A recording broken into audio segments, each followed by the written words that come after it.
Yo-ho! What's happening, What's everybody? Hello. What's going on? Hi.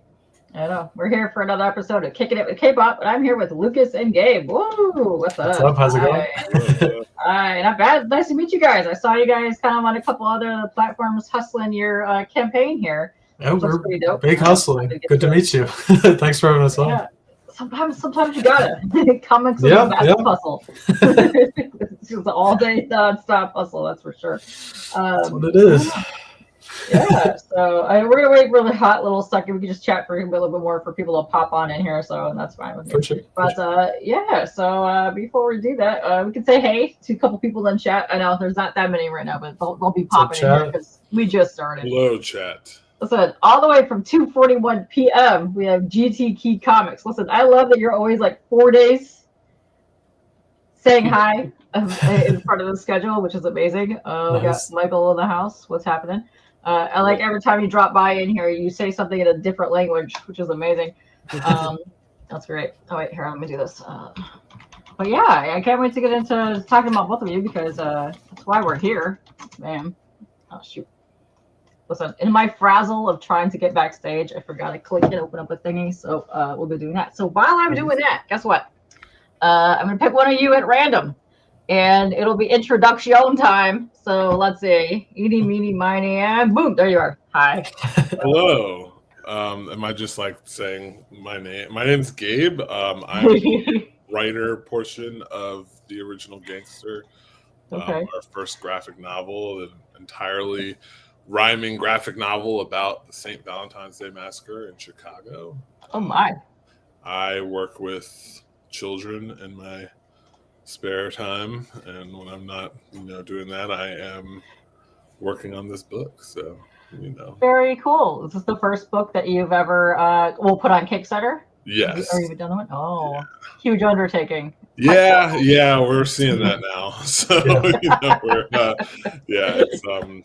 it's definitely a lot, but either way, we're gonna get this. It'll get done. There. Okay, I just pinned that right now, so I pinned the link to the campaign page right there. But I'm also gonna plop it back in here, so it'll go to all the platforms. There we go. We have that going, and we got Dracula in the house. What's up, Dracula? How are you doing? That actually Dracula? Oh, he's the actual Dracula. Yeah. He's the realest of all the Draculas. Yes, I know. Yeah, he's a homie. And all right, that was exciting. Boy, we're gonna get to know you, both of you. It's amazing. I do love the art pieces that you have behind you. I myself am a huge collector of art and weird stuff. Yeah. Yes, bring it. These are all. Most of them belong to my significant other, but yeah, they're. I dig them. Very cool. Very nice. Yeah. Yeah. No, I dig it a lot. All right, now next up, boom. What's up, Lucas? Oh, what's up?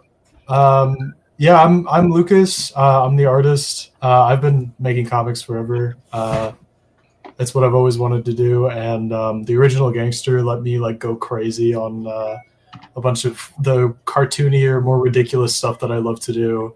And the rhyming stuff is really crazy. I saw it and I was like, I have to be part of this. So this is, it's a huge project, but I'm super excited to be on it. And I just love making art. And especially this cartoony, crazy vibe is some of my favorite stuff to do. So cartoony violence is kind of where it's at.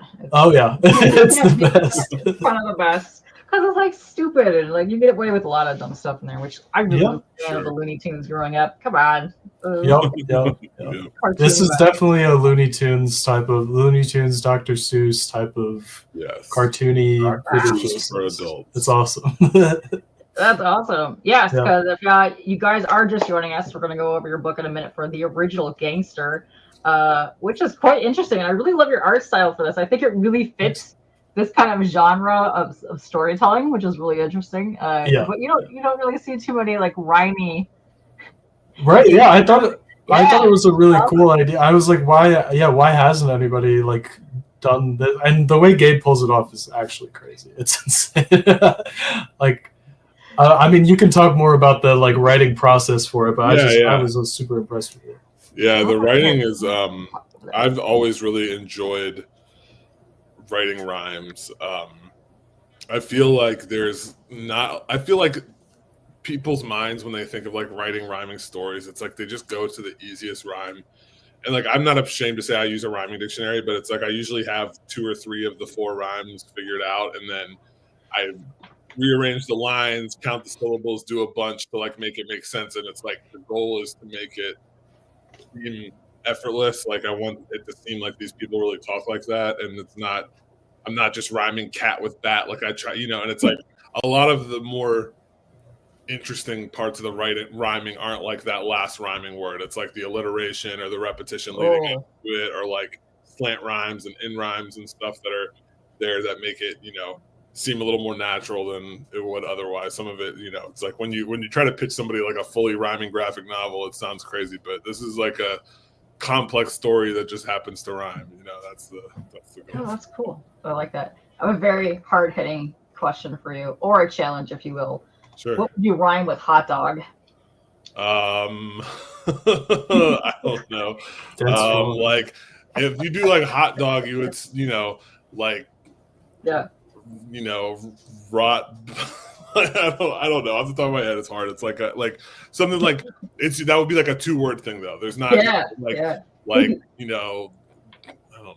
So like it's not as simple as that. Listen, we can come back. We can come back. Dog is like a really big, that's like the thing. It's like dog is like, you have just your basic like dog, frog, log, clog, like those just normal ones, and it's like to figure out how to put those into a story is kind of hard. But it would be like you'd make one of them like a metaphor, like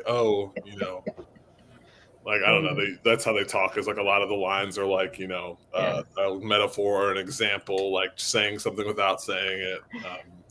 Is this the same hot dog guy as the other one we were on? When we were on our other meeting, there was like a dude that was really into hot dogs that asked if he could be a hot dog in the book.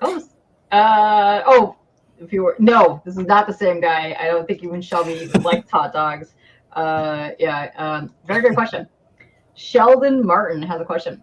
Like a Shakespeare meets Dr. Seuss. Oh. Yeah, like more like Dr. Seuss meets The Sopranos. Like that's probably a better way for this book. But yeah, like Dr. Seuss for adults is just the way that I always describe it when people ask. It's like, I don't say I'm the adult Dr. Seuss or I'm Dr. Seuss for adults. And it's a bold claim, but I can back it up. So it's a fun one. But yeah, Shakespeare's great in that, like the rhythm and the iambic pentameter, but my lines are more like iambic pentameter is 10 beats across every time. Ours like vary between 11 and 13 because they have like natural pauses. So it's like they kind of hover around 12, but they just are more based on how people would actually say these things. So if it's like a question, like my wife's gonna kill me, I just bought this suit, like whatever. It's like that kind of thing where it's like, it doesn't, it's like not the in the same exact way, but it still flows, so. I like that. Yeah. I like that. Because it'd be kind of hard to kind of sync up like the heartbeat kind of with like the Shakespeare, because that goes together, but with like old timey gangsta speak. Yeah. You could probably do it, but you probably need to find your own flow for that kind of thing. Yeah, for sure. Yeah, that's great. And apparently he only eats chili dogs. No emojis for that. Well, yell at the YouTubes to give you a chili dog emoji, Shelby. There you go. I love a good chili dog. Dude, chili dogs are delicious. And for the life of me, I don't understand why Costco, they have chili. Why don't they have a chili dog? Like what? Why? That would be too easy. They can't be perfect. Listen, 50 cents more, go up to $2. Get Big Justice to talk about that. Yeah. Do you guys think that one of my best friends is convinced that the Costco guys are like summoning Satan? Oh, okay. It's an incantation, like double chunk chocolate cookie. Like they want us to say it like we're summoning a spirit. Yeah. Oh, okay. It's like Bloody Mary. You say it 3 times in the mirror, and they show up behind you. Exactly. Guys. Possibly. Listen, one of the ones over here has recently shut down the rotisserie section, so they could make a whole brand new one. That might be where they're making their all brand new summoning circle. I mean, how else do they get such delicious, juicy chickens and so many of them at a time? Or it's a new chili dog station. It could be that too. Even better. There we go. What's up, RJ? How are you doing? But yeah, it's fantastic. Yeah.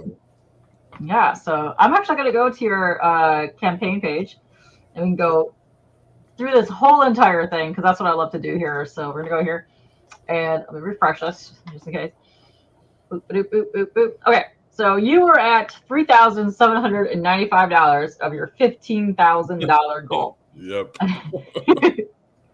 Listen, I've seen weirder things happen in 5 days. It's possible that you're going to get fully funded on this. Let me tell you. That would be awesome. It would be amazing. It would be a miracle. If not, let me tell you, I've seen many campaigns get so close to funding and then not. Don't give up on it if it does happen. I'm just saying. Yeah. Just keep building your audience. Keep doing these shows, meeting other people. Keep sharing your stuff out, and then just come back stronger the next time because you're already at almost $4,000, which is amazing. That's exactly what we've talked about. Is basically like it's a big book, and even if we make our funding, it's going to take a while to get out anyway. So we're like, either way, we're churning along, putting out new pages. Like Lukas, I'm paying Lukas whenever I can. He's doing the art, and it's just like.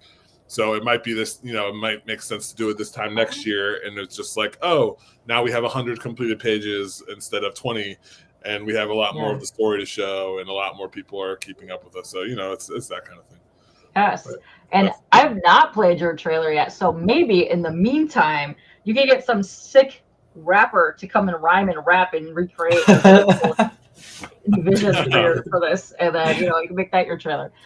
Listen, I know probably 5 people or more in comics that would get together to do that. Let me tell you. And yes, what's up, Graphic Vandalism? There's another channel right there that you guys are gonna be going following. And yo, sweet. Relaunching. Yep. Sometimes you have to do that. Yes. Yeah. Yeah. And like for the goal, like I think a big part of it is like paying for the pages. That because like a lot of the other goals, it seems like it's like the artists themselves doing it. So it's like we have this weird dynamic where like Lukas needs to make his money and I need to get the book out. Blame Lukas for this. We have my fault. We just no. Lukas put it so well in like in his bio, like his bad habit of paying rent. Like he has to do it. He's doing this full time. I just can't stop. Yeah. So. We're kind of in this spot where it's like it's not just like, oh, I'm the artist, I need money for publishing, right? Because it's like what I'm realizing now, it's like, okay, if by this time next year I've paid him $10,000, then the other 5,000 is what's going to publishing anyway. Like then I feel very confident we can make a $5,000 goal just to get the copies. We're pretty close, yeah. So that's like by then that should be a lot easier. You're super close to 4,000. Which is amazing. This is your first campaign that you launched on Kickstarter. Did you already have a big following before you even launched this? No. Just a lot of people that owe me favors. Well, okay. But almost $4,000 on a first campaign where you didn't really have a big following somewhere. So people are believing in your product. You have it. You have the goods. Oh, yeah. That's right. So that's amazing. Kind of frustrating is like, it's like the people that like, the acquaintances in the day-to-day life are like, oh, this is actually really dope. And it's like selling a random stranger on the internet, Yeah. This rhyming graphic novel about a prank war between Al Capone and Bugs Moran is going to be really, really good. Awesome. We not the, I don't want to be cocky or anything, but like, we think it's going to be a classic. Like, we're very happy with how it's coming. And we're just like, it might just be the type of thing where people have to hold it in their hands to really understand what we're doing. It's not a robot. Good. No, he might be. He's a mean robot. That's right. We're happy with it. It's just like, oh, maybe we didn't have quite as large of a following. We need to get some more organically over time. Well, this is quite interesting because you have 28 backers already, but you're already at the $4,000 mark. So clearly, people are supporting this because they truly do enjoy what they're seeing here. Yes. But also, Sheldon has a very good question. Do you have a mixtape as a tier? If you're going to be, that would be awesome, by the way. Kind of similar. Yeah. Not quite. We want to do like an old timey radio broadcast aspect. So like we're basically as of right now, I do all the voices and all the readings and stuff. So like the trailer is all my voice. Because this actually started as like I would do it for my Uber passengers and I would perform the first couple chapters like 7-8 years ago. And so now our thing is like, okay, if we can get a couple good maybe voice actors for random henchmen here and there, and I'll just do the main characters, or like even just the female characters, get a couple, and then we'll hire someone to do sound effects and big band jazz for the bar scenes and all that, just to really make it feel like a, you know, old timey 1930s radio type thing. That would be kind of fun, and that's also something you can add as a tier. Yeah, so that's in our yeah. main man tier. Like it's all there. Yeah, the main man tier is number it's for $70. You get that included with the hardback. No. Access to that. No. For the voice actor people out there, they could back a tier. Actually, that's a great idea. That's a great idea, actually. Yeah, get a voice. Yeah, we didn't think of that. Supply your voice. I know plenty of voice actor people. I know a lot of people that are in the animation. So no, that'd be kind of fun to like be part of a project or something, and they can get like something to do with the $70 thing. We can back it even more because there's a lot of comics. I've been in them a whole bunch myself, where you get drawn in. So that would be kind of fun because this is a really interesting aspect that you have that's kind of unique to your book. So that's pretty dope. I like that a lot. And apparently Callie is a massive fan of all kinds of stuff. So the video alone is amazing and he can't wait. So sweet. Thanks, Callie. Awesome. Yeah. Appreciate that. My laptop really hates me. So I'm gonna it's brand new too. So this is a punch us little. So I'm gonna unplug my audio so I can play your trailer because I actually want to see the trailer myself. So we're gonna do that. So I know. Listen, I might Kickstarter. Stop doing it. So we're gonna go through a phase. It's either going to work. I'm gonna get muted, or I'll be kicked from my own broadcast. It's fine. Don't worry. You guys can take over for a hot second. All right. Yeah. We got this. Your audience loves us already. I'm confident. They've got some money. Thank you for whoever backed us. That was really. Yeah. Thank you. I know it went up as we went. Whoa, $100. Yeah. Wow, that's crazy. Somebody backed us. We should do this all the time. Yeah. Every day. Listen, I like the dynamic of both you guys. Do you have a YouTube channel? No, not yet. No. Okay. We're gonna get one. No, we just kind of like weren't really prepared for how like we were just like, yeah, we can, you know, we market enough on Instagram, but like no, it wasn't enough. So we're gonna keep pushing over the next, you know, however long it takes to be sure that we blow the goal out of the water by the time. Yeah. I would say definitely do that and definitely keep putting some rhymes on there and get that going. You guys are gonna have a fun page. Yeah, we're gonna you guys will see in the trailer. This is the prologue in chapter 1. Our goal is to do like 2 chapter or 1 chapter segments video like this. So I'll just keep recording them as they come out and do, you know, release little videos of the next one because these are a lot shorter than the other chapters. Usually these are like prologue is 5 stanzas and the chapter 1 is 6 stanzas, but we have, you know, chapter 7 is like 35 stanzas about the Irish, about the potato famine and how the Irish started eating Tex-Mex as their cultural food of choice. So perfect. It's a lot longer, yeah. All right, let me hit the play. Oh my gosh, Kickstarter's not do that. I'm gonna hit. Oh my god. Hold on a minute. You got this. Oh. Kickstarter. What? Let me just try minimizing it for a hot second. Okay, I'm already at 100. Why would you let me play? What? Why is it there? Okay, fine. Okay. Oh, all right, hold on a second. All right, there we go. Let me put that down there so it's not super tin canny and whatever. Let's hit play. Thank you so much for taking the time to check out our Kickstarter page. We're very happy to present to you the prologue and chapter 1 of our new graphic novel, The Original Gangster, a historically inaccurate retelling of the same Valentine's Day Massacre. Enjoy. Prologue. The Original Gangster. The original gangster, the one with the scars, was sitting alone in the back of his bar. The evening had been uneventful so far, so he sat and took puffs from his Cuban cigar. "Hey, boys," came a voice from a few feet away. "There's a guy who wants to see you. Would that be okay? He knocks and keeps knocking, but knocking all day, and it seems as though he may have something to say." He exhaled some smoke and inhaled some air and ran a few fingers through thinning black hair. Then he stared at his man with that cold, icy stare and said, "Like them again, what the fuck do I care?"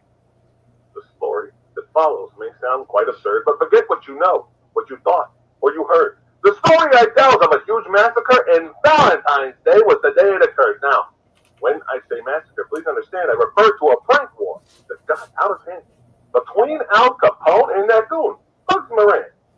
And and that night in the bar is the night it began. Chapter 1, Chicago. In the time leading up to the stock market crash, Kpop and Moran had been stacking their cash, and it wasn't from drugs or collecting your trash, but from selling off chunks of their alcohol stash. But it was the 20s, and yes, they were roaring. You could go out at night and party till morning, but whatever you did, it would hardly be boring, for booze were illegal. And still, they were pouring. In a market so fresh and so ripe for the taking, there was oh so much dough for a schmo to be making. You'd believe a bootlegger would bring home the bacon, but this was Chicago. So you'd be mistaken. Chicago was split into two different sides. In the south was Kpop, Little Italy's pride. In the north was Moran, where the Irish reside, and from whom your baboos was for use to decide. Now, for Moran, you will find this was perfectly fine, for he did not mind staying north of the line. I don't care, we can share. Chicago's not mine. But not Al Capone. It was not his design. And that was the problem that became quite apparent. Capone was not one to just grin and bear it. I've got a temper. Moran should be wearing. Chicago is mine. I do not plan to share it. We can skip the outro. Hey, hope you like Now, too bad, too late. The original Gangster, written and narrated by Gabe Powell, art by me. If you like it, check out Chapter 2 on the Kickstarter or on our website, gangstercomics.com. We're going to have some great stuff coming there soon, so keep an eye on it. I've been having so much fun working on this project. It's going to be great, and we hope we can get it out to you. So please back us, and thanks for checking it out.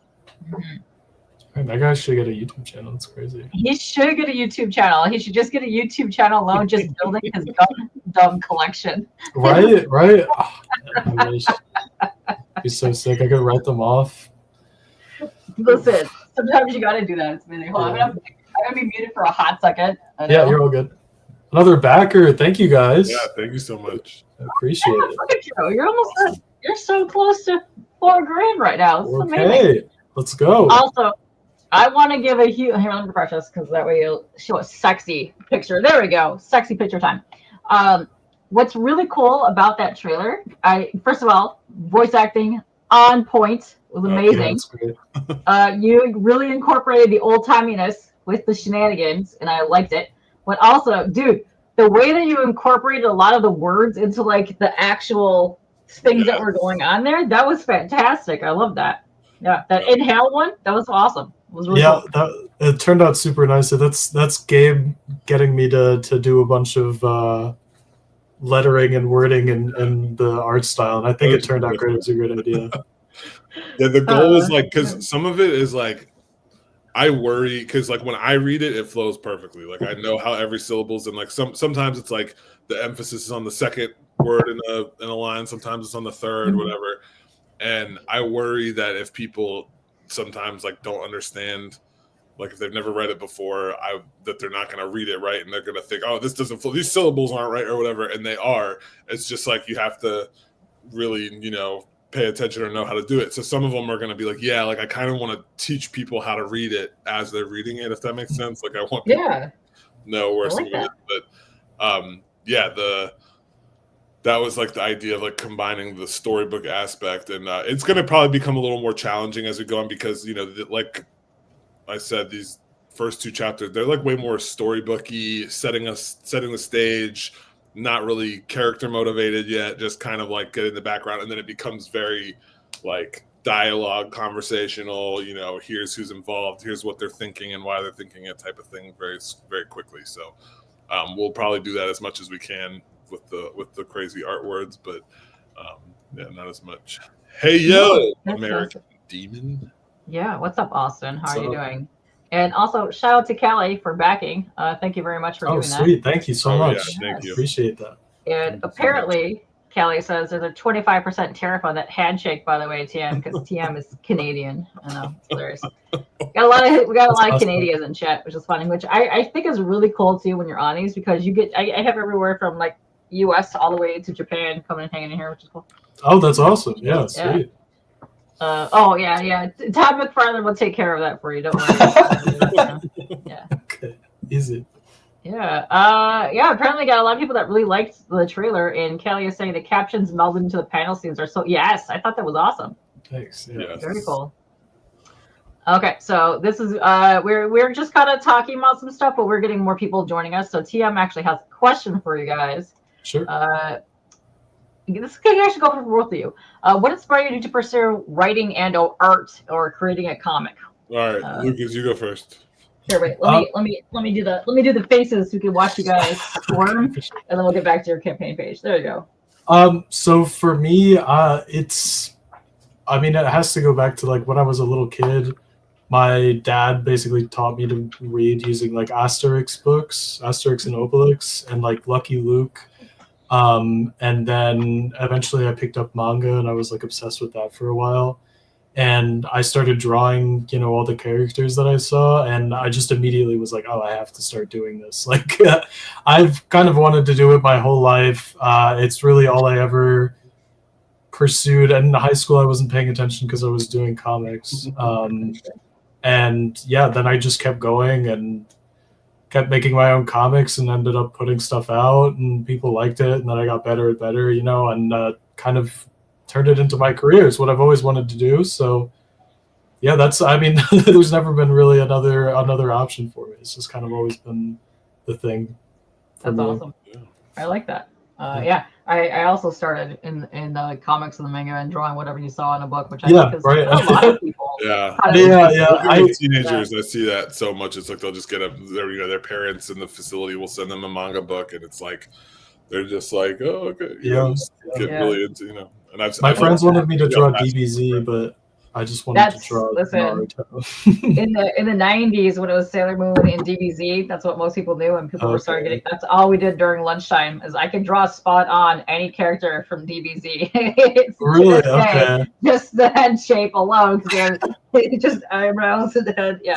Yeah. It's mostly eyebrows, big circles for all their shoulders, and then you're kind of super cut in there. It's just basically boop boop boop boop eyebrows. Spikes everywhere. They have the same face shape, except for Piccolo. You just put two little antennas. Yeah, that's true. That's all you gotta do. I know, it's good times. All right. Same question to you, Gabe. Yeah.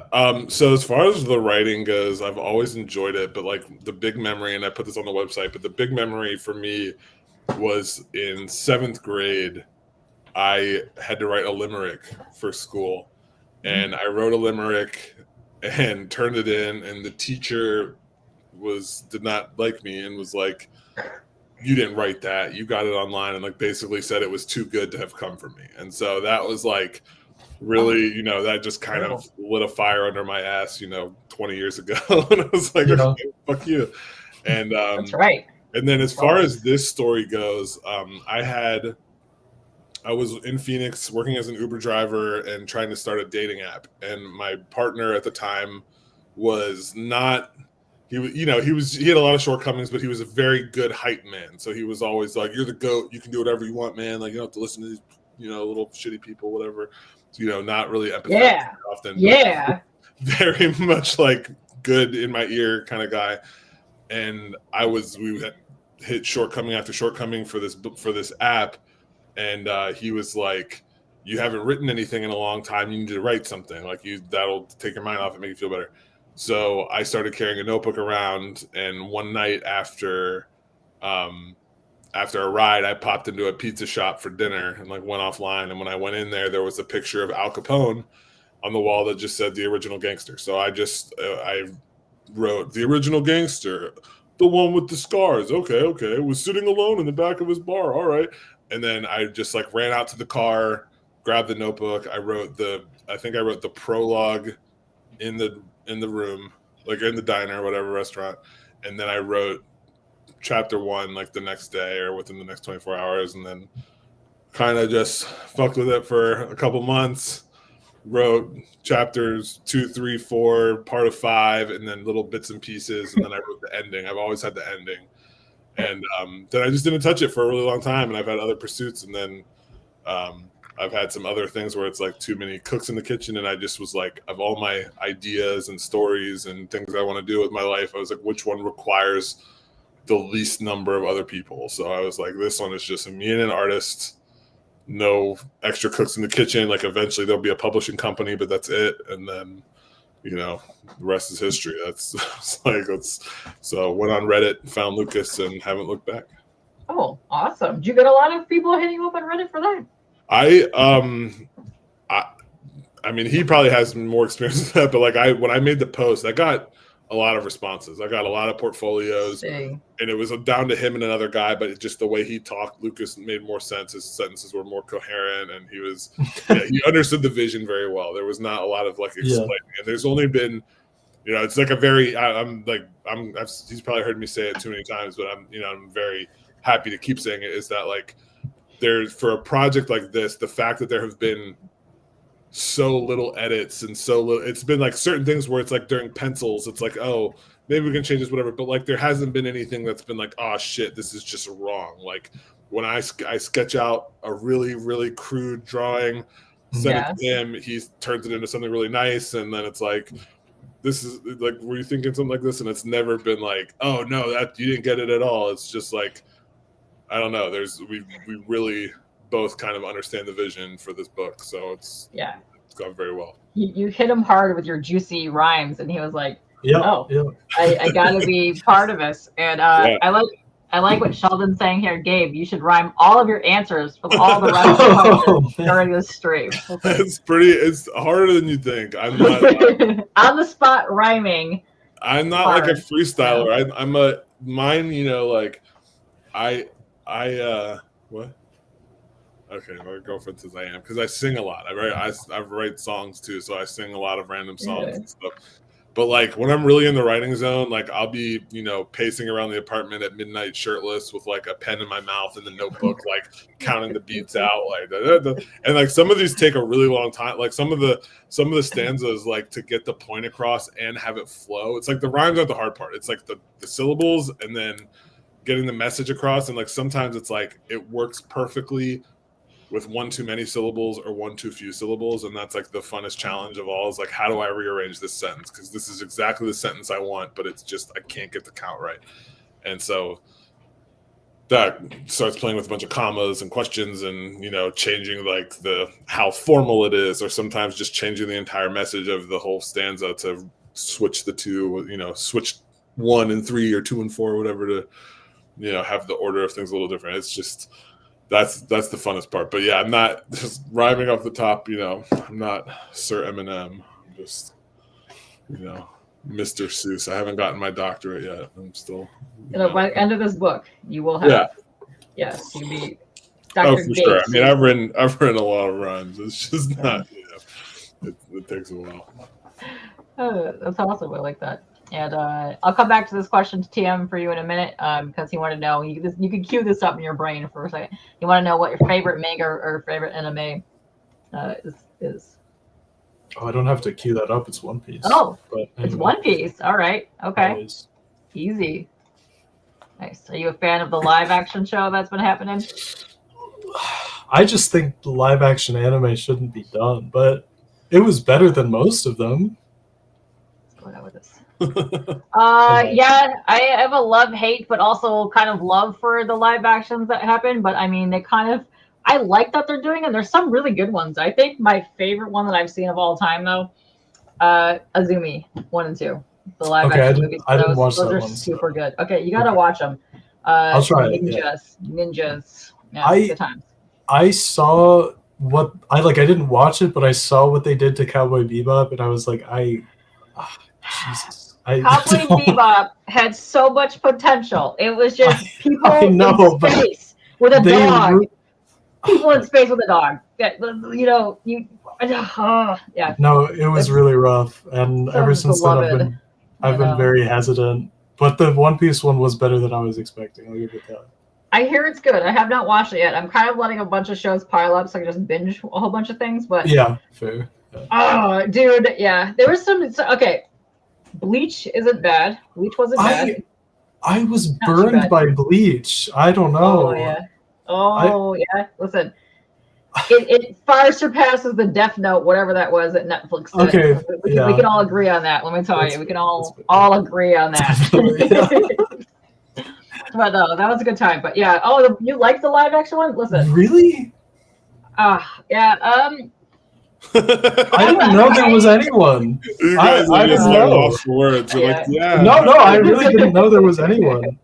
Oh, he figure drawing Wipe the Cowboy Bebop live action from his memory. Yeah, that's kind of how I felt. Dang, that's kind of harsh, but I get it. But it had the potential. The characters were there. Like, it's just, come on. Oh, it's sure, just like, yeah. it's just a good space show. Let's go. It's like how. I feel like it's the perfect one that you could turn into live action because so much of it is like. It's right there. It's based on American movies pretty much. It's so close. Come on, it's right there. It's just a really good action space movie. That's it. Pretty much. That's all I get here. Yeah, but I actually really do like your art style a lot. I think it really fits in here with this like kind of like cartoony, violency, but also we can go through all those later. But they're quite cool. I really enjoy it. You can see these better on probably gangstercomics.com because these are just. But I mean, either way, yeah, I appreciate that. I really love the covers that we did.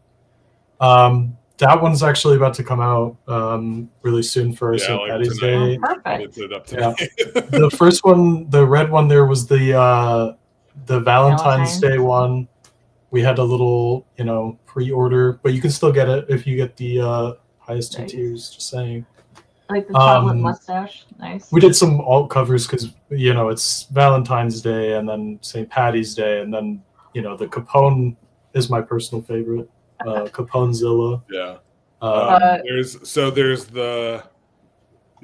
a brothel in the story. I see. Mrs. Wang's Rub and Tug. Okay, because I was like Wang's Rules of Not Safe for Work cover art, and I was trying to think, where are we going with that title alone? Mrs. Wang, Wang with being the slang for the art was just the first name that came to me when I was 24 writing. That's awesome. That one's gonna be naughty. But yeah, we have the secret cover is the one that's like inside, that's actually printed on the books, and then whatever dust cover they get is on the outside. So we have the Valentine's Day one that came out is like kind of a mirror of the St. Patty's Day one that's going out tomorrow. Okay. I think it's tomorrow. Maybe it's Thursday. One of the days. I don't even know what day it is. Is today Wednesday? Maybe it's Friday. It might be just the weekend. Wednesday? So the St. Patty's Day is like the they both just have a bunch of Easter eggs from the book. So like if you go up to the Valentine's Day one, you can see like the locket is like Bugs Moran and Capone, and the Capone's face is cracked, and then there's a letter from the IRS, and a love potion and stuff. So there's like, and then the other one, the St. Patty's one, is more like the Irish side with Easter eggs from there. So there's like tar and feathers and a stick of butter and some alcohol bottles. It will be once it's up. Yeah. Well, that's going to be fun. I like that. No, everything I was seeing, especially because you have a lot of pages that are in the trailer, and I really like the artwork that you've done on here. So I think it really fits. Here's some cool. Also, you got some really interesting perspective and weird angles and shots on here, which are really cool. Thanks. Yeah, I love doing stuff like that. That's some of my favorite is when the perspective gets all warped. It just amplifies the cartooniness, I think. Yeah, the cartooniness, but it also kind of feels like it's like a walking, like kind of Van Gogh, also just a tiny bit, which is which I am a huge fan of. This is actually like this guy. He's so like the way that the squads are set up is that Bugs has like like in the Massacre, 7 people died. Thank you, thank you so much. So yeah, in the Massacre, 7 people died. All like Bugs' entire gang, everybody except Bugs. So it's like a more intimate group of 7 that are all working plus Bugs, so 8 total. But then with Capone's, it's just like the classic stereotype, like skinny, older, younger, fat goon that both like work for him. And then they're the capos of like a huge organization of like faceless, nameless guys, right? So like this guy right here is kind of like the weaselly one in Bugs' crew. And he's just kind of a little bit whiny. And just nervous, but we've only really used 2 or 3 of them for like actual like speaking role yet, like decided, but they're all, they're coming together for like who's going to be what part for for supporting their Irish leader. The things that that's like the really things that I love about like old timey like gangster stuff, because that reminds me of growing up watching Dick Tracy. I love the wackadoodle, just like mafiosa villain guys, and you can kind of do like anything with those characters. And they're characters in themselves, which are great, but they're actually kind of based on people. But you could do whatever you want with them. Yeah, we did a design for all of the goons, and I had a picture of some like actual goons from the time and based them all off them. Vaguely, they're not any specific real person, but it is kind of cool to see like how you can incorporate these characteristics that people really had, and then amplify them, make them weird and crazy. When we have the Grinch face for the Grinch. There's a lot of Dr. Seuss references. Lucas, I haven't even told you this, but I'm like the line, of course, some Capone introducing like Goon 1 and Goon 2, like Thing 1 and Thing 2. Oh my God. You can put them in sweaters for like for like literally one frame. We'll do that. That would be amazing. There's a lot of like Dr. Seuss references. There's a lot of there's like Sopranos references. There's just little things that like some people will like really pick up on and appreciate, and other people will not notice at all. And there's a lot of that for everyone. But yeah, so like, Bugs Moran is supposed to be kind of, he's named Bugs in real life because he had a short fuse, but we're making him, he's like a Bugs Bunny, the Grinch, the Riddler, kind of all merged into one, just like a real annoyance to Capone, and like really, giving him a hard time. But yeah, this one, like this image right here, this like was one of the first ones from like back when I first thought that this should be a graphic novel. Like when that thought first entered my mind, was like, oh, it would be so funny if you do like, he got up from the table and poured them all drinks. These past couple of weeks we've watched our turf drink, whatever, and then like immediately he turns around and he's got like a full, bunch of cocktails. Like, and then Lucas is like, oh, I can do like the choppy cartoon arms, like he's just that was. I like that he's chopped up. Listen, he's got ice cubes. He's got all the veggies right there because he's got drinks on there. But he sliced a pineapple and an orange, just like like fruit ninja. He's a mixologist. He had to slice up the entire orange for one orange slice on one. One orange slice. Right. Yeah. He did just a one little squeeze. The pineapple wedge is even smaller. But he had to cut up the whole pineapple. You can't let it go to waste. Don't worry about it. He's got the one little pineapple chunk on that one. It's fine. Yeah, he knows what they like. He's a good boss. Sheldon, you're killing me. Hopefully there's more boobs and wangs in this. Well, technically, Mrs. Wang has boobs. No, so there's no. We haven't talked about hanging dong. I don't think there's going to be any dong on. So I want to make Lucas draw a dong. Now I'm disappointed. Now I don't want to read my own dong. No, that I love. Mrs. Wang's is really fun. That's like, one of my favorite rhymes, and that one is like, he's the guy's like touring the thing. It's like, she had all kinds of whores. She had blondes and brunettes, a few chunky chicks if you like heavy set, and those classy French broads who smoke thin cigarettes. I will make you as hard as a day-old baguette. She had African whores and a few from Japan, Iraqi, Israeli, and whores from Iran. And let's say you were racist or just not a fan. She had one who was strongly involved with the Klan. So like, there's there's every kind of whore. So there's going to be a lot of boobs in that, in at least one of the chapters. Whether they're going to be full areola or just very low cut tops, we don't. There'll be some nipples in there. And then the special one, that the reason we're at the whorehouse is that Capone has the redheaded whore that he is super into, that has the entire upstairs to herself and has a tumultuous relationship with Mrs. Wang, and is trying to influence Capone to take care of her problems for her. And but Capone also owes Miss Wang a lot of money because he doesn't pay visitor time he goes. So should just put him to work as a bartender and make all his money. There you go, right? There you go, man. Let's see. No, this was very fun. I really like this. But yeah, your use of characterizations I love them. They're super good. Like you have Thanks, I this appreciate really cool cartoony, but also really expressive.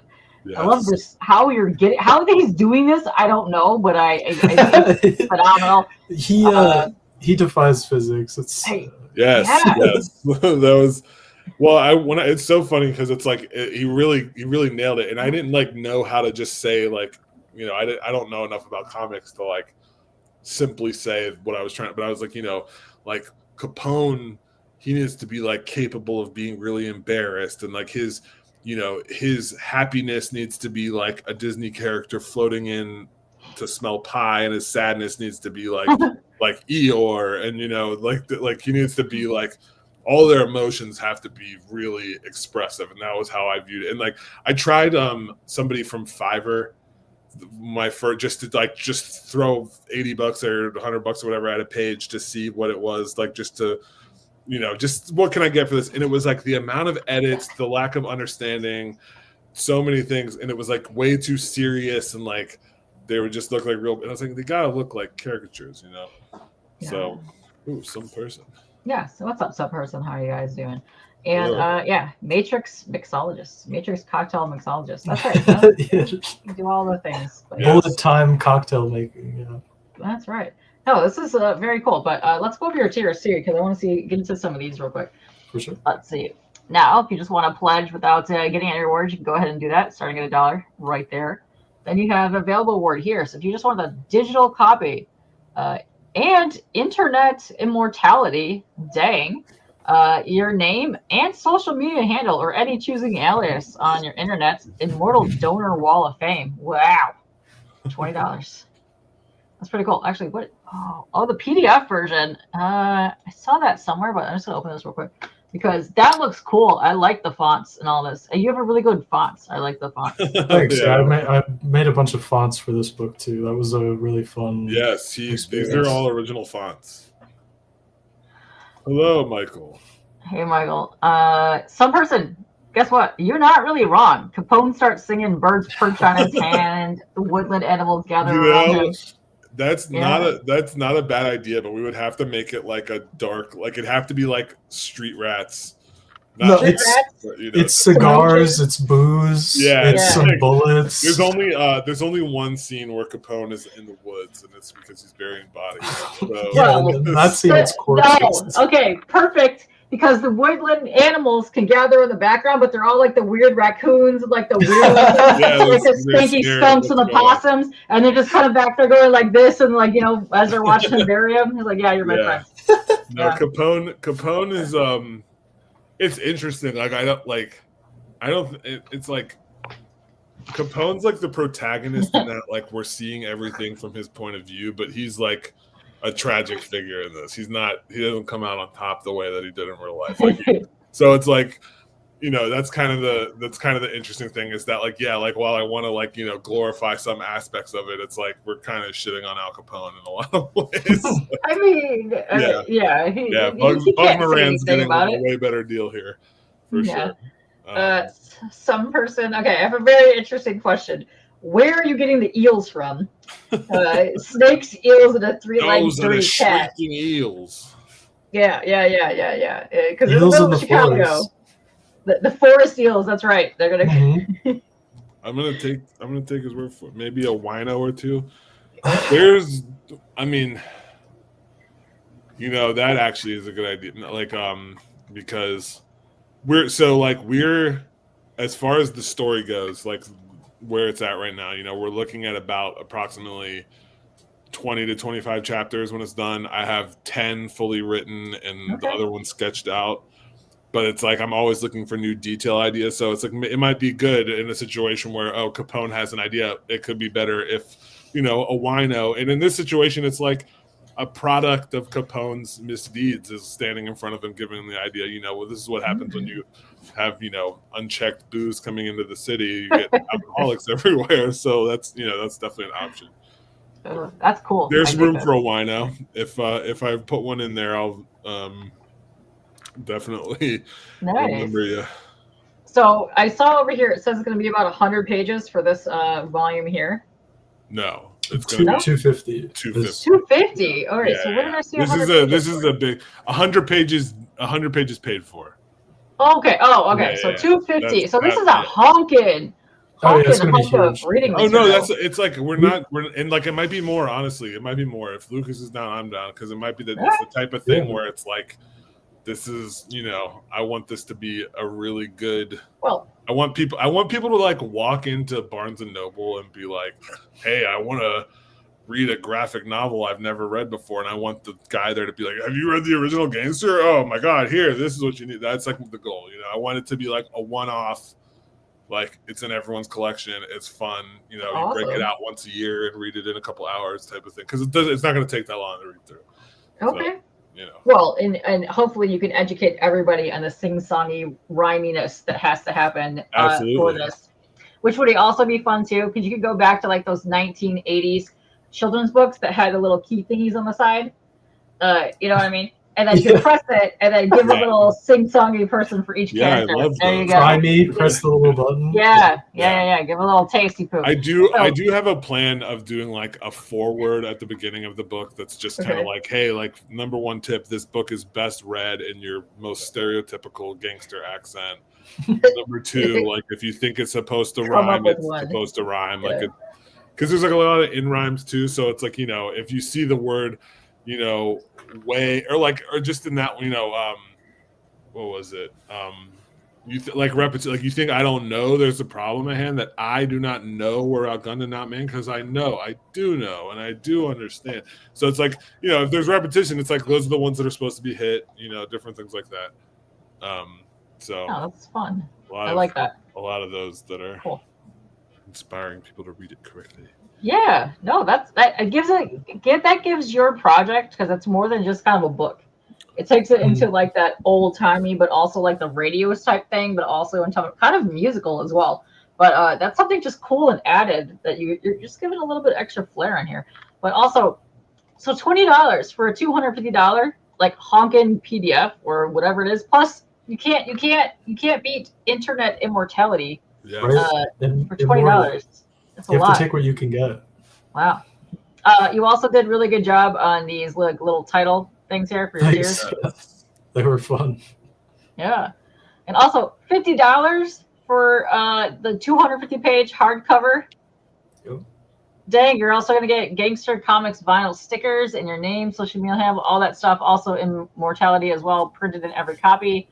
Nice. So you have any of the examples of the stickers maybe? Or any of that?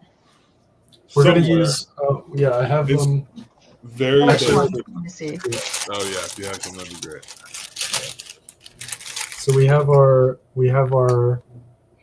oh shit. Blur. Oh, your logo there. Yeah. Gangster Comics. And then we have other there's other ones from the book that we'll take out too. So those are the only ones we've made so far. Okay. But we will continue when there's, maybe just like the title cut out and pictures of them, whatever little things that we can do. There's going to be a lot of images that will make for good stickers. Like even Caponezilla right here could be a cool sticker. Yeah, these are the ones we have made up now. Dude, Caponezilla, I know a lot of huge, massive kaiju fans, so yeah, let's go. Caponezilla, that's funny. We have him cut out already. We have another individual Capone, another individual Moran. Those are all what we're planning to be the stickers. Very nice. So okay. So wait a minute. Okay. So what's the difference? You have your Gangster for $50, and then the St. Patty's. Oh, okay. So this is the St. Patty's Day cover. Okay. Right. Yeah. This is the cover that's coming out. Yeah. Nice. Yes, because you didn't actually release the image of that, but it will be announced. That'll be I'll put that up after I get off with you guys. Okay. Very cool. And then you have the Main Man. So this is the one you were talking about earlier, which is the old timey radio show style. Right. Yeah. Yes. So what else comes with this? Oh yes, complete with additional voice actors, music. Yeah, that's fun. That's a really cool. I love that. Kapoor guy. So for $70, you can get on that action here, and then what's this? So you're gonna get the St. Patty's Day cover for. Okay, so you can get a regular cover. Yeah, same thing. Yeah, it's the same. Oh, nice. Yeah, get way more baggies for that. Now explain this one here. Yeah, it's the same stuff. The capo regime, and you get so you get one of the T-shirts with it, and then you also will get your name hidden in one of the images. So that's like it can be sewn into somebody's shirt as a brand. It could be a sign outside of a bar. It could be the name of a drink on a menu. Whatever it is, just some little, You can see kind of in this cover, there's a lot of like these big street scenes in Chicago. So there's plenty of places, like even that hotel there has a sign, that could be your name there, something like that. Fun. No, that's awesome. I like that. You get a lot of stuff. That it also says you get a T-shirt. Yeah, so you get to choose Team Moran or Team Capone. And like so, Team Moran is on a white T-shirt because Moran's wearing like a darker suit, and then Capone's on a black T-shirt because he's wearing the white suit. Oh, there you go. A name tattooed on an arm. You can Exactly. do Yes, Exactly. that's an That's a good option one. for sure. That is a good one. Okay, so we've been talking for almost an hour now, but there's some people watching right now. Can you give us a little bit more description of what the book is about for people just joining? Yeah. So the book is basically just the backstory real quick is that so in 1929, Al Capone was becoming a force to be reckoned with in Chicago. He's slowly taking over the city, and the only person giving him any trouble is Bugs Moran and the Irish in the north. And Capone is growing this huge operation, and Bugs is just like refusing to give up, stop selling liquor. Capone, or not Capone, but somebody killed Dino Banyan, who was the leader of the Irish, who then passed on the reins to Bugs Moran. And then shortly after that, Bugs Moran was in charge for a while, and then there was the Valentine's Day Massacre. So Capone sent two of his guys dressed like cops in a fake raid into Bugs Moran's warehouse where they were receiving a shipment of alcohol. And instead of arresting them, they just had them all put their hands on the wall and then Tommy gunned the hell out of them. So that's the real story. And the interesting part there is that the only target was supposed to be Bugs Moran, the leader of the Irish gang, but he was the only one who survived. So he just overslept, missed his own execution, and all of his men died, including a guy that looked like him.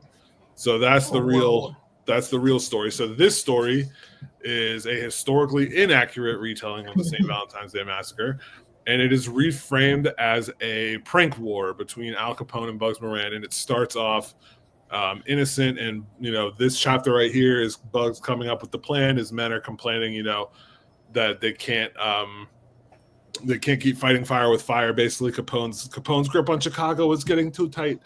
I'd like to believe things will turn out all right, but to be honest, I doubt that we'll last through the night. Right? So Bugs comes up with the plan, and and then the pranks. They start off harmless, just kind of hitting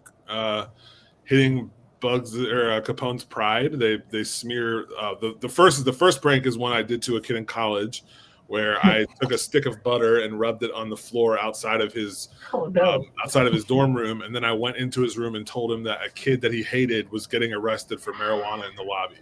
So the kid sprints out. He's so excited. This kid he hates is going to jail, and then he just eats shit. And that's the first prank in chapter 3, and then they get a little more severe, more serious, more real world consequences. And Capone is basically getting antagonized by Bugs, and Bugs is messing with every part of his life, his mind, his body, his soul, and all the while there's this dare from Bugs hanging over Capone's head, basically saying, if you're like a real man, you'll prank me back instead of killing me. And so he's trying to get him, but Capone, Bugs is always ahead, and Capone tries a bunch of, great like schoolyard bully type of pranks, and Bugs is always like, come on, man, like, obviously I saw that coming, whatever. And it culminates with the Valentine's Day Massacre, and then there's that Valentine's Day Massacre is like the halfway point of the story, though. So there's a lot after. Lots of pranking to come afterwards. Yeah, a lot. Just more pieces of the puzzle as Capone seemingly is rising and taking over the city, and there's there's Elliot Ness and the Untouchables and Mrs. Wang's and the brothel all come into play, and the redheaded whore has a role to play, and Bugs, of course, is pulling the strings the whole time. So it's a lot of fun. It does sound like a lot of fun. Yeah, it's and of course for the people just joining, the entire thing rhymes. In case you didn't catch that part. Yes, So, there is a really good trailer, so I suggest going to the campaign page just to click on that, just so you can get a really good feel of the rhyminess, but also of how it's actually meant to be read as you're doing that. So that's cool. And then here you have the boss tier, which is interesting. So as you get a signed framed poster of your choice of any of the covers, or your secret variant cover as a dust cover. Nice. And a donor. yeah, that one is like we're gonna Oh. do. We'll come up with like some of our favorite pages. Like right now, our favorites are like 4 and 8. Like mine's 4, Lucas's is 8. Those are some of the coolest pages. So I'm sure there's gonna be some really great ones later on.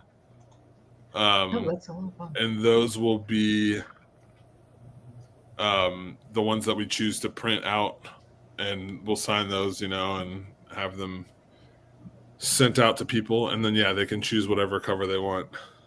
Nice, and that's awesome.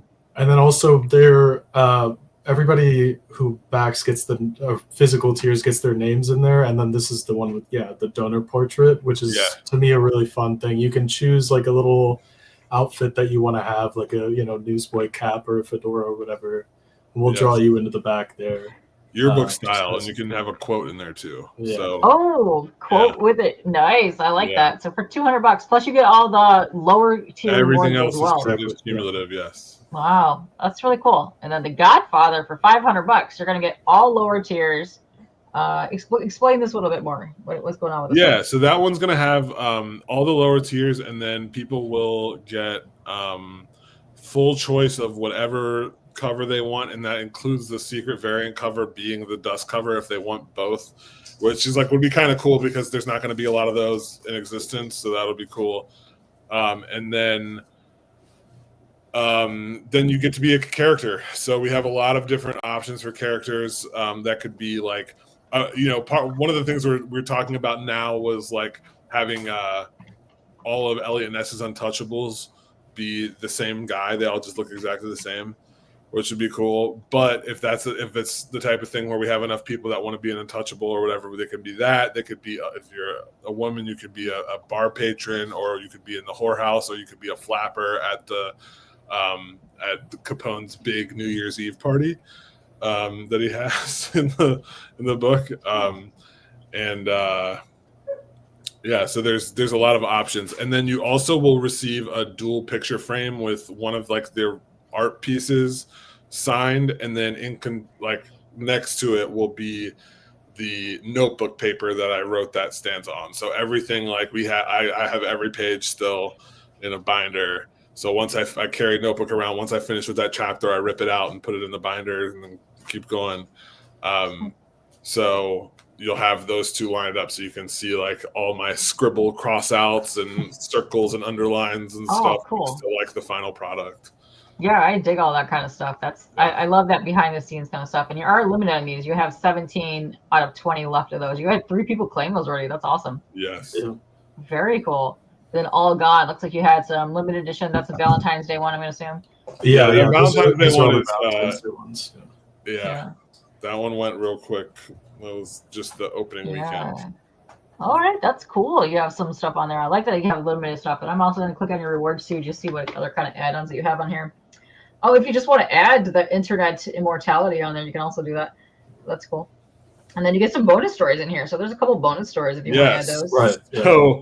If we get what's probably going to happen, if we don't meet this goal, I'm probably going to just write the Mrs. Wang Comes to America for myself and pay for it, and that'll just be an add-on in the back of the book when we do finally get it. Neat. So the plan there is just Mrs. Wang's coming to America and kind of just being the inspiration for a bunch of really famous stories. So just a bunch of Indiana Jones and Star Wars, and just her having these crazy adventures to end up working in a brothel. And that's kind of the goal there. And it'll just be a big 12 pages of Mrs. Wang's younger year adventures. And then the other one, Goon's Day Out, is just chapter 8 is Capone and his goons burying bodies in the woods, and it has heavier influence on the story with their conversation and stuff, but that part is just fun to watch, and it would be cool to see how we got there, how they're how we got all these bumbling, these now dead bodies that maybe didn't need to die. Yeah. Mistakes and That's cool. Yeah. Some person over here is saying only a loser would bring a whoopee cushion to a prank war. Listen, that's you what gotta amp it up. Capone would do. Capone's gonna be that guy. That's actually something I thought of. Was just like a whoopee cushion, like little thing. Like Capone's like, he's not gonna get it. He's not gonna get the levels that Bugs is going through and how much dedication Bugs has to bringing him down. Because the real story, it's kind of interesting how this also does work out. Is that like Capone, like Bugs Moran was like a more honorable gangster. So like even though he was selling illegal liquor, he really hated Capone because Capone like was a whoremonger and was doing cocaine and all this stuff, and he just didn't like that about him. And he was like, he thought he was like unwholesome. So it's that kind of that whole, holier than thou. We're both criminals, but I'm better than you type of thing. So he's really dedicated to bringing him down because of his disagreement on lifestyle choices. Ooh, interesting. Sheldon actually has a really good question about one of the tiers. Could he be a character that can't rhyme no matter how hard he tries? For $500, you can be whatever you want. Yeah. Definitely look that in. I haven't thought about that. It would be really fun to just be break it once, just like have you be in like one scene delivering news, and then everybody just kind of stares at you like, are you speaking our language, man? Like, are you good? It's like, That's yeah, funny. like he has like kind of a stutter for this world. That's yeah, it could be having a very depending on which team that you're on, either a very deep accent for either one of those, or just like straight up just like the old timey slang, but like that newsy slang you can't really understand. Like a lot of people, like you just can't rhyme whatsoever. So yeah, that'd be it fun. turns into squiggles instead of letters. It doesn't matter what you're saying. Yeah, just like every couple words is legible, but then like one that's like just squealed out. You have to like or it's like the rhymes don't show up, or it's just like the message is still there, but it's like you can't understand enough. So maybe he is trying to rhyme, but it's like nobody knows. And they're just like, "What the hell? You got something in your mouth?" This is a fantastic idea. Listen, get this thing backed, and then we'll try to see. He wants someone to turn this book into a Broadway musical. Oh, hey, you're probably gonna love me, man. My real reason to be on this earth is my musical. It's called Vampire Santa. So Vampire Santa. Vampire Santa is the reason I'm doing this one first, is so that I can get a name and have enough. No, listen. You can see that's where I belong right there. Yeah, that's Vampire Santa is the life's purpose, and Original Gangster is a very, very awesome thing to do along the journey.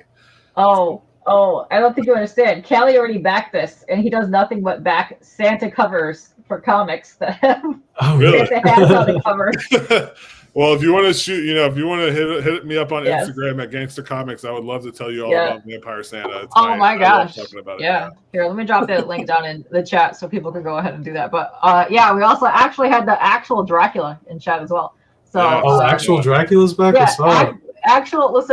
Actual Dracula is probably lurking somewhere. But yeah, Sheldon is down. Sheldon says Vampire Santa.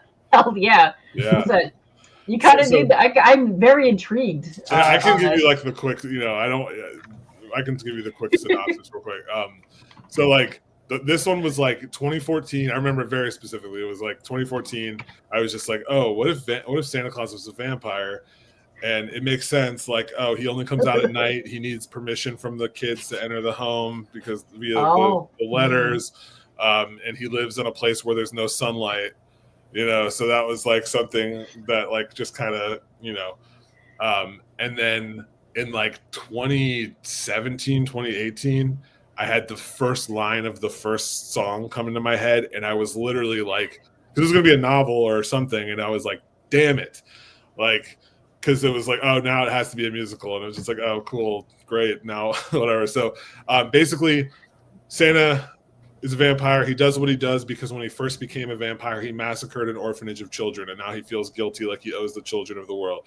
His elves are made up of the naughtiest child from every year since he first became a vampire. So every year he takes a kid, turns him into a vampire, brings him to the North Pole. The main kid in the story, I work with teenagers in a residential facility, and he's based off a real kid there who was kind of like the only sane kid in the nut house. and everybody thinks he's crazy because he's 17 and still believes in Santa, but Santa tried to kill him when he was 10, and now he's on a quest to kill Santa Claus. He has 2 sidekicks. One of them is an autistic kid who's really good at maps based on my best friend Max. Helps him plot his path to the North Pole through Canada to kill Santa Claus, and the other one is like a ward of the state, tough, rough around the edges girl who has a fictitious Canadian boyfriend, and they go together to go kill Santa Claus.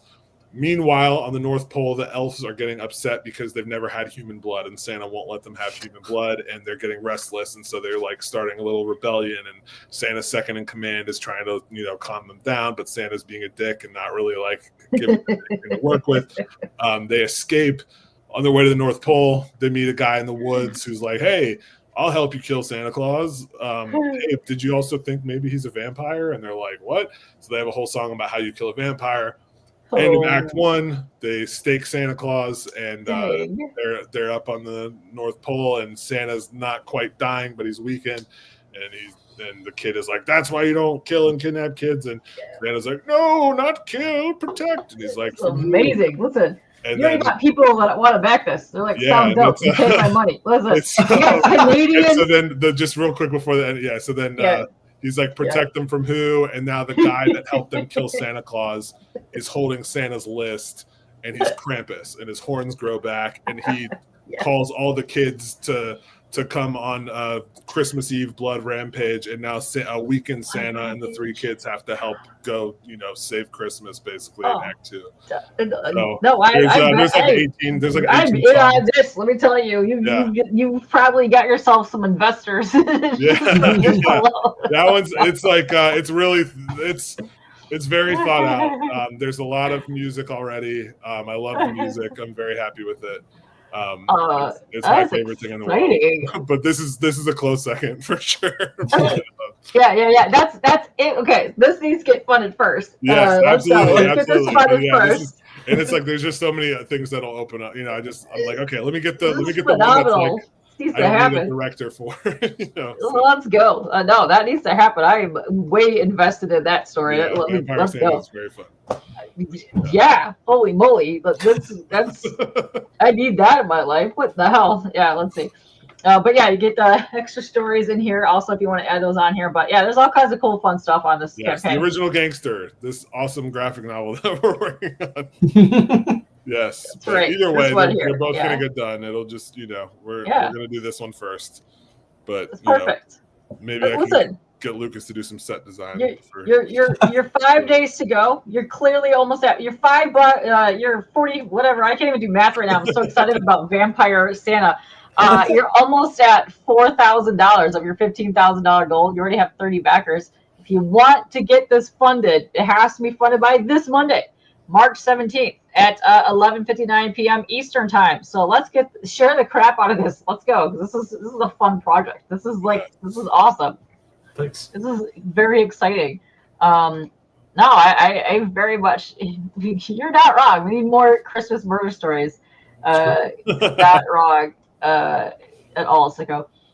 Here, let me go. Let's go back to our faces here. Oh, there's our faces. Boom. But yeah, go. Please, by all means. I mean, anybody that's watching this, anybody watch this on the repeat, go share this all over the place. Let's see if we can get ourselves a St. Patty's Day miracle for Monday by Monday.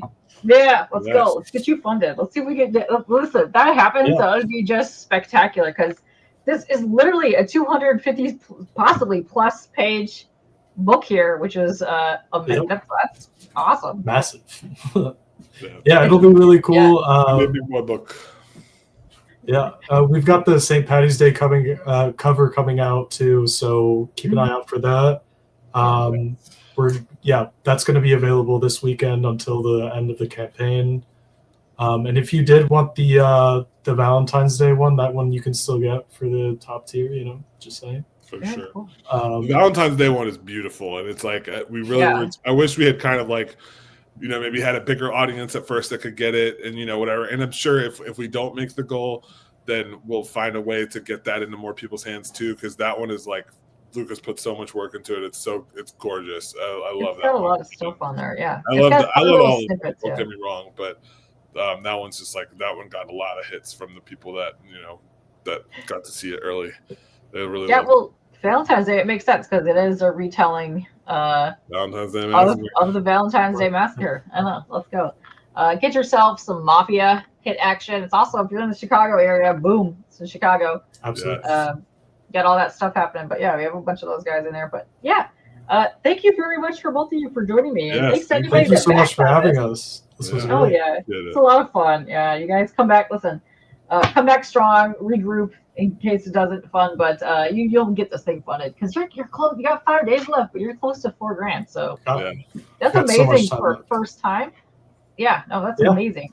Well, we really appreciate it. Thank you so much, Yeah, and thank thanks you. for everybody that backed on the. Yes, thank you video. guys so That was much awesome. Yeah. for backing us. We're very excited. One way or the other, we will get you this book. So Yeah, absolutely. yeah. It's getting done no matter what. No matter what, you're gonna get it done, and no matter what you're making, you promised it to the people now. Vampire Santa. Yeah, Listen, that too. it's happening Yeah, now. no, Vampire Santa is like it's there, man. It's a lot closer than I even think it is. It's good. Perfection. A lot of good music. I didn't play piano until college, and I just like smoked DMT and then learned how to play piano like overnight, and now I can, now I got 18 songs in a musical. And that's fascinating because some of my favorite movies are vampire musicals, and I really much appreciate the movie Suck. Has one of the best songs in it of all time. If you haven't seen that, you need to. Suck? Okay. It's called Suck. It is it's about a rock band that becomes vampires to become popular. Oh That's yeah, awesome. no, And Van Helsing hunts them down, but there's music in it. It's fabulous. No, I'll definitely Sweet. check that out. All right. Yeah, I don't know. Go and check that out. Before we get out of here, though, is either one of you have any other appearances or cons or something that you're going to be at that you want to talk about? Oh yeah, actually, I'm going to be in Ontario in May. Ontario, California. I should be specific. Oh. Yeah, I didn't know it existed either, but there's a convention does. there, and Yeah. I'm going to be down there. Yeah, so Nice. you're in the area. I will tell my peeps to go. I have a friend that go to that one. Okay, sweet. Yeah. Not I. I'm not a con guy yet, but one day. Soon. Do you have questions, Sicko? Or are you excited about the Ontario Con, which I know you're in Canada, so Yeah, not that Ontario. Oh. yeah. Oh. Even if it Ontario, was California. Listen, I got confused too. even if it was Ontario, I'm close to Ontario. He is not close to Ontario. I could throw a rock and hit Ontario. That's how close I am. Okay. Yeah, Ontario in LA. I Yeah. think it's in LA or like a suburb. Yeah, of LA. it's I forgot what the name of that actual con is, but I know I have people that went to it last year. Yeah, I can't think of it right now, but Yeah, PTT was in here. He lives in here. You were still. Yeah, listen. sorry. There's plenty of cons that actually happen in actual Ontario, by the way. Definitely. Yep. Yeah. What about you, Gabe? Do you have anything coming up? Not right now. No, I'm just gonna be writing and keep it going. Getting this thing where it needs to be. I'm just really excited about it. Lukas has been a really, really supportive partner, and he's really good at what he does. And I think we have found a really good match. We got really lucky, so Yeah, man. very excited about it's turning out. Yeah, good times. And yes, and Kyle, we'll probably definitely see you in the Ontario that you're going to. So yeah, go meet up. Listen, if anybody would help you out with some old timey voices or vampire Santa thing, Kyle, let me tell you. Okay, sweet. Yeah, come check me out. I'll be at the Anansi Comics down there, at the Anansi Comics booth down there. Okay, So perfect. check us out. There you go, Kyle. Go hit him up. Revolution, that's what it was called. Yes. Thank you. Yeah, Comic-Con there was a Revolution bunch of Ontario. my art buds went to that last year, and I know Kyle went. But yeah, go. I'm excited to go. I've never been to LA, so that'll be fun. Nice, that's awesome. And I'm getting starving, so we're gonna get on out of here. But thanks to everybody that back. Thanks for the chatters. Thanks for you guys for coming on here. Thanks, everybody. Thank you so hold on a much. second.